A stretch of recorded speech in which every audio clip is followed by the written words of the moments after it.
Hello, amazing ones. All right, here is your Thoughtful Thursday for today. You know, we always talk about being very positive and thinking forward and talking to ourselves with self-love, and I'm still about that. I'm always going to be about that. But here's the thing I want us to think about today. What is it that you don't want? I think there is power in knowing what you don't want in your life and putting things into action to avoid getting that. Like, for example, one of the big motivators for me in my life when I really decided to start on my health and wellness journey and diving into my fitness and nutrition was because I knew what I didn't want.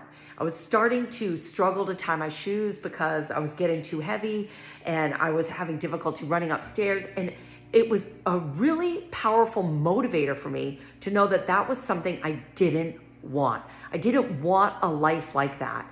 And that's still a powerful motivator to me. I think about that. I want to be able to easily tie my shoes. I want to be able to easily run up a flight of stairs. So I don't want that life. So I don't think it's a bad thing to say, this is how I don't want. You know, many of us have people that are older in our lives and didn't take care of themselves, and being able to look at that and say, I don't want that life.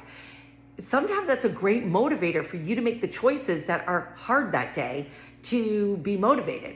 You can say to yourself, I don't want that, so I'm going to stay motivated to keep the actions and the habits in place so that I'm getting to the things that I do want. Does that make sense? So let's dive into that a little bit this week and not be so afraid of not thinking about anything negative, but sometimes letting that be the impetus and the support that you need to find the motivation on days that you don't feel motivated and disciplined on the days that you don't feel like disciplining yourself, right? So take the power from the things that you don't want in your life, put it into the energy to help you find the discipline and support of the things that you do want or that you need to put in place so that you can have the life that you want. Does that make sense? So let's dive into that a little bit today. Not in a negative way. Let's use the power of the negative to get to the things that we want, to keep us motivated and disciplined in the habits that will get us to the life that we want to live.